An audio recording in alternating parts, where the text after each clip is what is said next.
नमस्कार दर्शक Zee TV Bharat Odia news channel रु झारखंड विधानसभा निर्वाचन प्रचार खबर को आपण को स्वागत करुछि मु रामदास। देखिबा और जानिबा निर्वाचन प्रचार सभारे राहुल गांधी केउ सब बड़ घोषणा करिसंती। चैनल को सब्सक्राइब कर नथिले सब्सक्राइब करंतु, खबरटी को शेष जाए देखंतु, आवश्यक स्थले कमेंट करी सचेतन करंतु। झारखंड राजनीति एबे अन्य एक मोड़ नैथिबा बेले जेएमएम व इंडिया गठबंधनर मिलित प्रचारर छवि सामना को आसी। झारखंड 81 आसन विशिष्ट विधानसभा निर्वाचन निमंते चलित नवेम्बर मास 13 व 20 तारीख दुईटी पर्यायर निर्वाचन अनुष्ठित हेबाकु थिबा बेले निज निज समर्थकों को नहीं प्रचार मैदान रे जोरदार चली प्रचार। झारखंड सिमेकदार रे आयोजित निर्वाचन प्रचार रे स्टार कैंपेनर मानकु देखिबाकु मिली। ओडिशा कांग्रेसर एकमात्र विजयी लोकसभा सांसद श्री सप्तगिरी शंकर उल्लका जोगदे बेले लोकसभार विरोधी दल नेता श्री राहुल गांधी व अन्य माने जोगदे मंचासीन रही। एही मंचरे झारखंड राज्यवासी एक बड़ घोषणा करिसंती माननीय राहुल गांधी। आसंतु सुनिबा और जानिबा श्री राहुल गांधी जनसभा रे कौन कहिसंती। केशव महतो कमलेश जी, कालीचरण मुंडा जी, सप्तागिरी उलाका जी, अनिल थॉमस जी, डेविड तिर्की जी, रामा खालको जी, अनिल कंडुलना जी, दिनेश प्रसाद जी, हमारे कैंडिडेट्स भूषण बारा जी और नमन विक्सल कोंगारी जी, अलायंस के स्टेज पे वरिष्ठ नेता, भाइयों और बहनों, प्रेस के हमारे मित्रों, आप सबका यहां बहुत बहुत स्वागत, नमस्कार। कैसे हैं आप लोग? ठीक हैं? आज सुबह आप दूर दूर से चल के आए, हमारी बात सुनने आए, इसके लिए दिल से आपका मैं धन्यवाद करता हूं। Love you.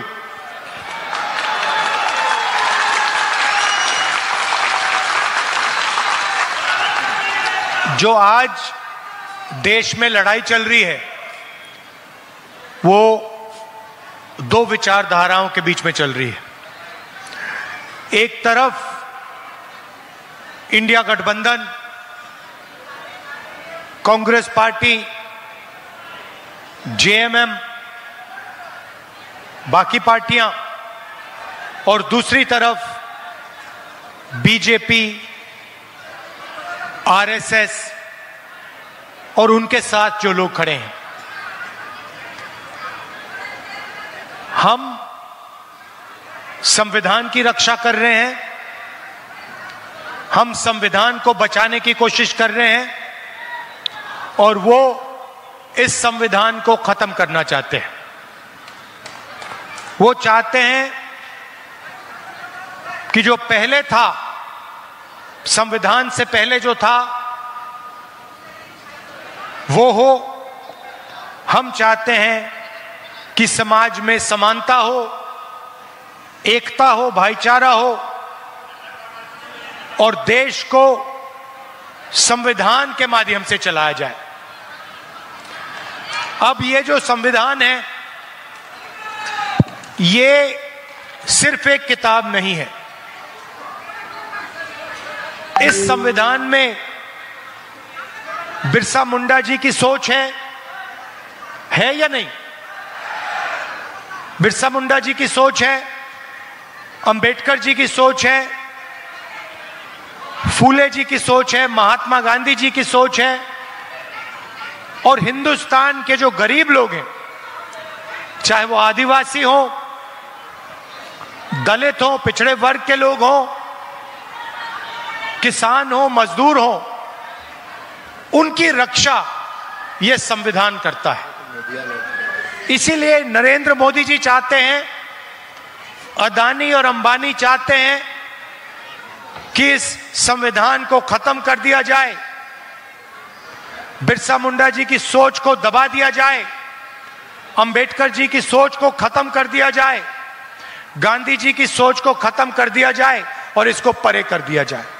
और हम चाहते हैं कि ये सामने रहे, इसी के माध्यम से देश चले। आदिवासी दलित अल्पसंख्यक व ओबीसी को समर्थन करी आरएसएस व बीजेपी उपरे निशाना साधिछंती श्री राहुल गांधी।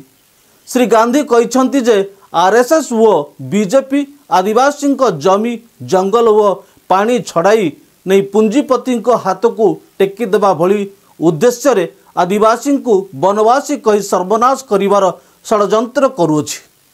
भारत संविधान रे वनवासी कौनसी संज्ञा बा शब्द उल्लेख नहीं किंबा आदिवासी को वनवासी कहजिबार कौनसी स्थान रे उल्लेख नहीं, किंतु आरएसएस व बीजेपी आदिवासी को वनवासी कही पुणी पछ को ठेलिबा को चेष्टा करुछि।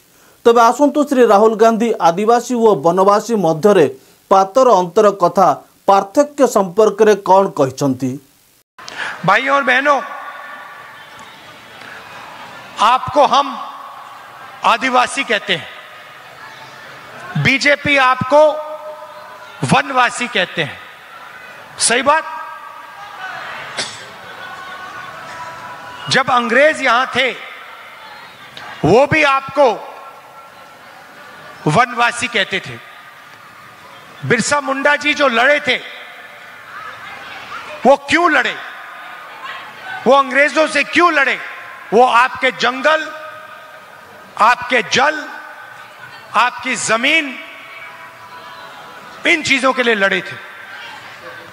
और वही चीज आज हो रही है। बीजेपी के लोग आपका जल, आपका जंगल, आपकी जमीन चाहते हैं, इसीलिए वो आपको वनवासी कहते हैं। वनवासी और आदिवासी में जमीन आसमान का फर्क है। आदिवासी का मतलब वो लोग जो इस धरती के, इस देश के पहले मालिक और पहले निवासी थे। आदिवासी का यह मतलब है। हम आपको आदिवासी कहते हैं क्योंकि हम जानते हैं कि हिंदुस्तान के पहले मालिक आप लोग थे।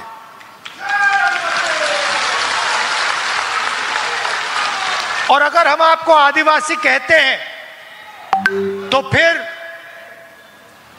जल, जमीन, जंगल का फायदा हिंदुस्तान के पहले मालिकों को मिलना चाहिए। जल, जमीन, जंगल का अधिकार आपका होना चाहिए।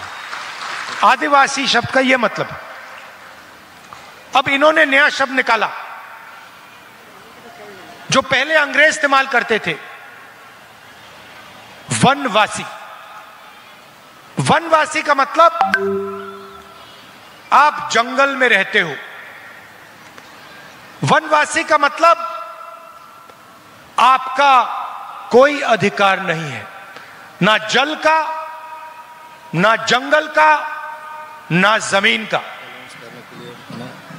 आप तो जंगल में रहते हो। अगर आप जंगल में रहते हो तो अधिकार थोड़ी मिलेगा। इसीलिए वो आपको वनवासी कहते हैं, क्योंकि वो चाहते हैं कि आपके बच्चे शिक्षा ना पाएं, आपके बच्चे इंजीनियर ना बने, डॉक्टर ना बने, लॉयर ना बने, हवाई जहाज ना उड़ाएं। इसलिए वो आपसे कहते हैं भाई आप तो वनवासी हो, आप तो जंगल में रहते हो, आपको शिक्षा की क्या जरूरत, आपको इंजीनियर बनने की क्या जरूरत, आपको डॉक्टर बनने की क्या जरूरत, आप तो वनवासी हो। और हम कहते नहीं, आप वनवासी नहीं हो। आपको वनवासी कहना आप पर अपमान है। आप आदिवासी हो। यह देश आपका था और इस देश में जो जंगल है, जमीन है, जल है, उसका अधिकार आपको मिलेगा। और अगर आप देखोगे संविधान में आपको वनवासी शब्द कहीं नहीं मिलेगा। आप ढूंढ लो इसको। संविधान को जिसने बनाया, जिन लोगों ने बनाया, उन्होंने वनवासी शब्द का प्रयोग नहीं किया, उन्होंने आदिवासी शब्द का प्रयोग किया, क्योंकि वो कहना चाहते थे कि ओरिजिनल मालिक आदिवासी हैं, जमीन उनकी, जंगल उनका, जल उनका। बिरसा मुंडा जी उसके लिए लड़े थे। संविधान भी बिरसा मुंडा जी जैसे आपके जल, जंगल, जमीन के लिए लड़ता है, हर रोज लड़ता है। तो लड़ाई संविधान को बचाने की है। एक तरफ जो संविधान को बचा रहे हैं, दूसरे तरफ जो संविधान को खत्म करने की कोशिश कर रहे हैं। एक तरफ वो लोग जो आपको आदिवासी कहते हैं, आपकी रिस्पेक्ट करते हैं, आपका आदर करते हैं, और दूसरी तरफ वो लोग जो आपको वनवासी कहते हैं और जो भी आपका है वो छीनना चाहता है। लड़ाई ये है, युद्ध ये है, और ये आपको मालूम होना चाहिए। जब मोदी जी यहां आते हैं और आपसे कहते हैं कि आप वनवासी हो, उस शब्द के पीछे सोच है कि आप वनवासी हो, आप जंगल में रहते हो, जल हमारा, जमीन हमारी, जंगल हमारा, आदिवासियों का नहीं, मोदी जी का, आरएसएस का और अरबपतियों का। जहां भी चाहते हैं आपकी जमीन छीन लेते हैं। नया शब्द निकाला है, विकास। विकास का मतलब जहां भी आदिवासियों की जमीन है उठा के ले जाओ, यह है इनका विकास। और हम चाहते हैं कि अगर आपकी जमीन जाए तो आपसे पूछ कर जाए, और अगर आपने अपनी जमीन दी तो आपको उस जमीन का सही दाम मिले। और अगर वहां इंडस्ट्री बनी, फैक्ट्री लगी, तो उस फैक्ट्री में आपके बच्चों को रोजगार मिले। इसलिए हम चाहते हैं कि आदिवासियों को शिक्षा मिले, उनके बच्चे, आपके बच्चे इंजीनियर बने, डॉक्टर बने, लॉयर बने, फैक्ट्री को चलाना सीखें। यह लड़ाई चल रही।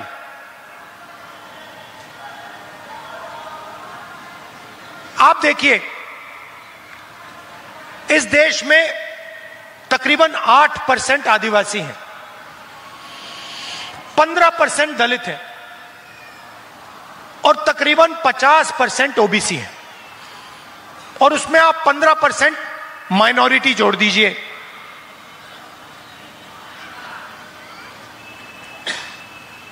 अगर आप इन सबको जोड़ो तो 90% ये लोग हैं, आदिवासी, दलित, पिछड़े वर्ग के लोग, माइनॉरिटी के लोग 90% है। मगर अगर आप देखो, हिंदुस्तान की संस्थाओं को देखो, मीडिया देखो,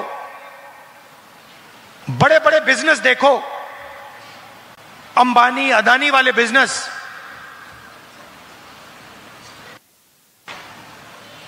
जुडिशियल सिस्टम देखो, कोर्ट कचहरियां देखो, आपको 90% में से कोई इनके अंदर नहीं दिखेगा। हिंदुस्तान की सरकार को 90 लोग चलाते हैं। आईएएस के लोग हैं, बजट को ये बांटते हैं। हर साल आपके जेब में से जीएसटी निकलती है, आप पेट्रोल खरीदते हो, कपड़े खरीदते हो, जूते खरीदते हो, टैक्स भरते हो, आपके जेब में से टैक्स निकलता है, वो टैक्स सरकार के पास जाता है और फिर हर साल बजट में वो खर्च होता है। अब मैंने पता लगाया कि टैक्स आप भर रहे हो, 90% टैक्स देता है। जितना टैक्स आप देते हो, जितनी जीएसटी आप देते हो, उतनी ही जीएसटी अदानी देता है। अगर आप शर्ट खरीदोगे, जितनी जीएसटी आप दोगे उतनी अदानी देगा। अगर आप 1 लीटर पेट्रोल खरीदोगे, जितनी जीएसटी आप देते हो उतनी वो देगा। जितना टैक्स आप देते हो उतना वो देगा। और मैंने पता लगाया ये जो बजट है, जो पैसा है देश का, ये कैसे खर्च होता है, ये कौन निर्णय लेता है? 90 अफसर निर्णय लेते हैं। 90 लोग हैं। रेलवे बजट में पैसा कितना खर्च होगा, कहां खर्च होगा, ट्रेन कहां लगेगी, ये 90 लोग निर्णय लेते हैं। हाईवे कहां बनेगी,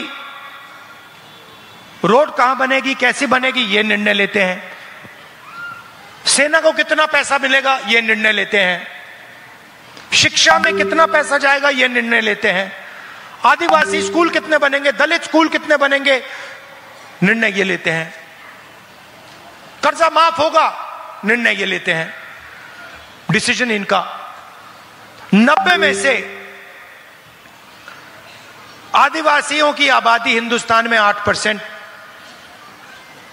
90 में से एक अफसर आदिवासी वर्ग का है, एक अफसर, और उसको भी पीछे बैठा रखा है कोने में। अगर हिंदुस्तान की सरकार 100 रुपए खर्च करती है तो आदिवासी अफसर 10 पैसे का निर्णय लेते हैं। अच्छी तरह सुनिए, अगर हिंदुस्तान की सरकार बजट में 100 रुपए खर्च करती है तो 10 पैसे का निर्णय आदिवासी अफसर लेते हैं।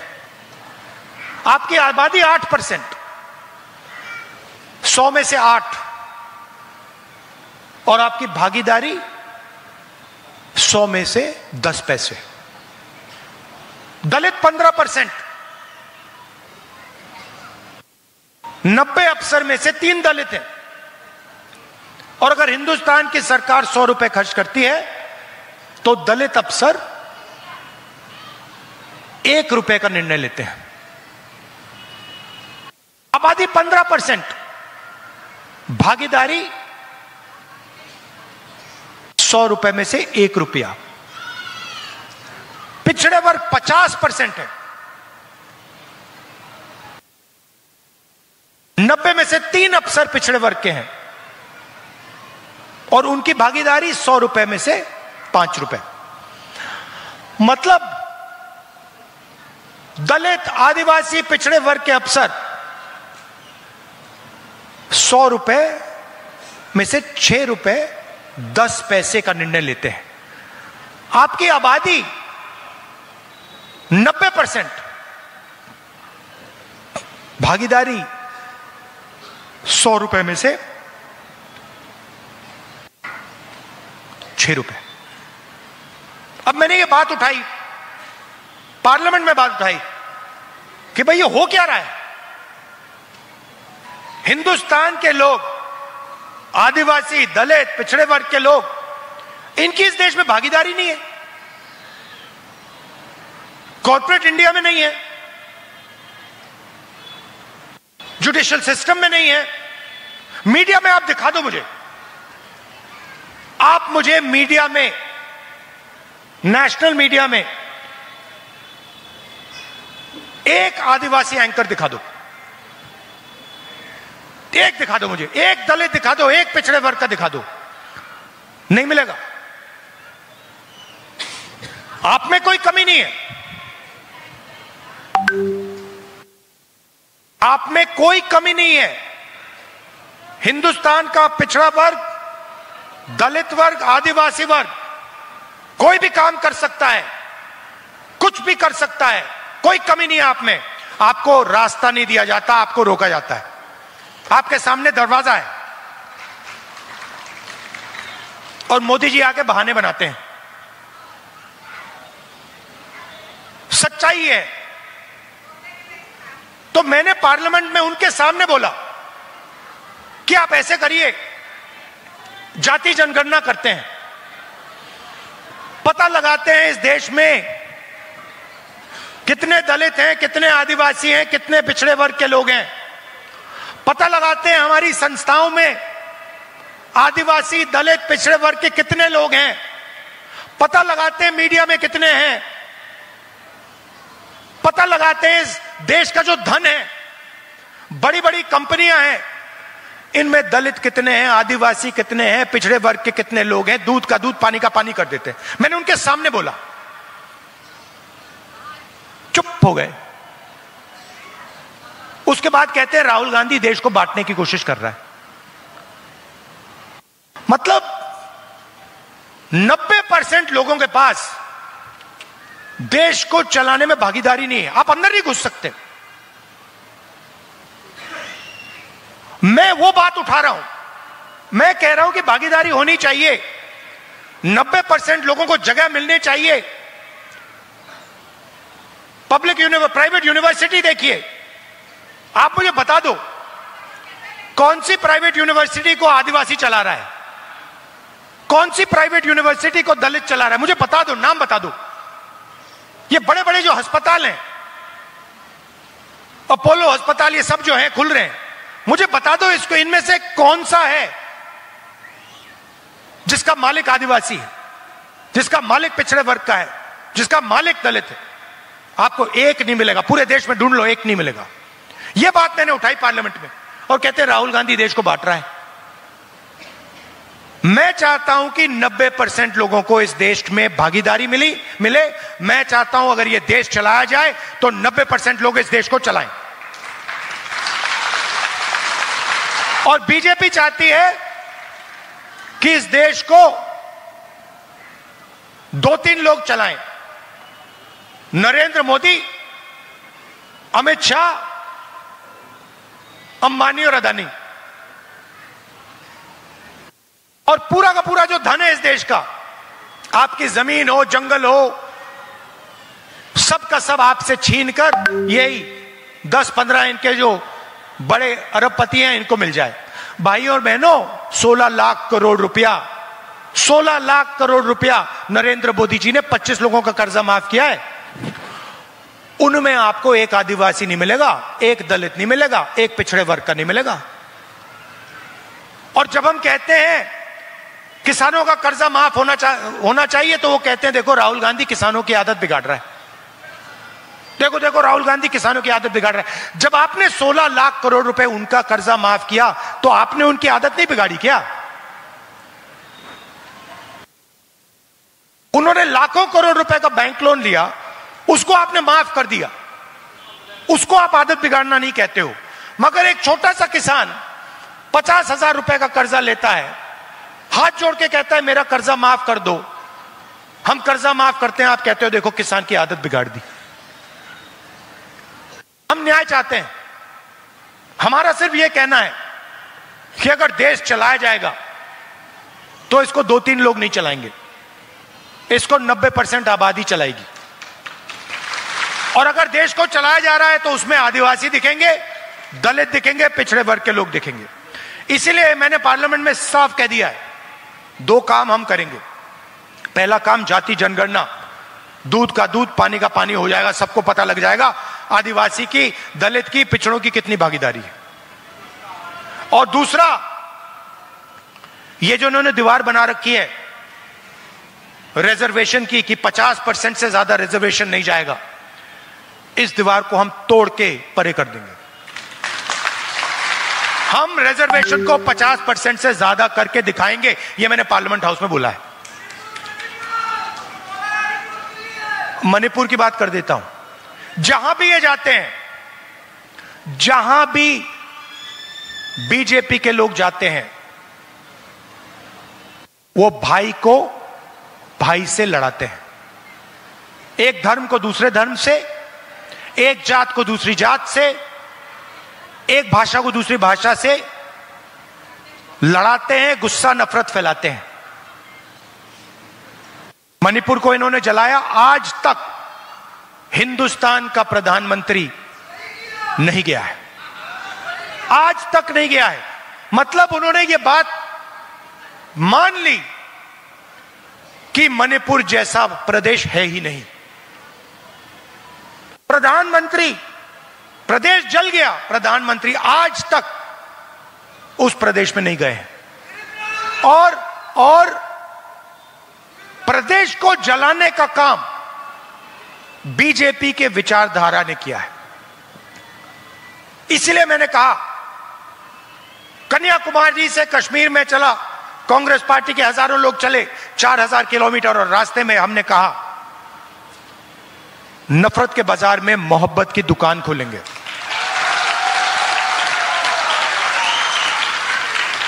नफरत के बाजार में मोहब्बत की दुकान खोलेंगे और हिंदुस्तान में सब लोग प्यार से, इज्जत से एक साथ मिलकर रहेंगे। अब झारखंड का चुनाव मैंने देखा कि यहां पे हमारी काफी बहनें आई हैं। मैं आपको बताना चाहता हूं कि जैसे ही यहां हमारी सरकार आएगी, वैसे ही खटाखट खटाखट खटाखट आपके बैंक अकाउंट में, आपके बैंक अकाउंट में अभी 1000 रुपए जाता है, 2500 रुपए महीने का ठकाठक ठकाठक ठकाठक अंदर।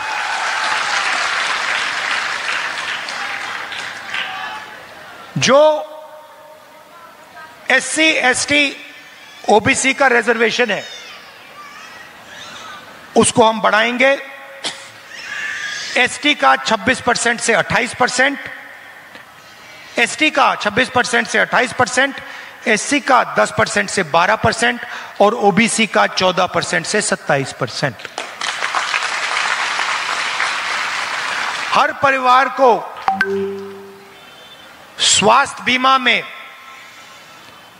15 लाख रुपए का कवर मिलेगा। अगर आप बीमार होगे, ऑपरेशन करने की जरूरत होगी,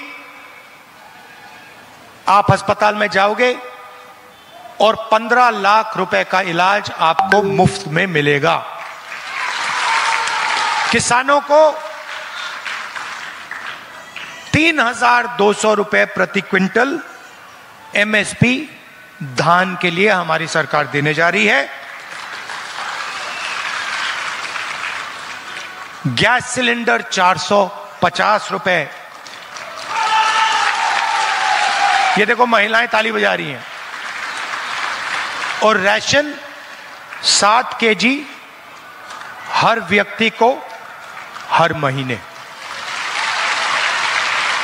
और युवाओं के लिए हर ब्लॉक में डिग्री कॉलेज और डिस्ट्रिक्ट लेवल पे प्रोफेशनल कॉलेज, 500 एकड़ का इंडस्ट्रियल पार्क हर डिस्ट्रिक्ट में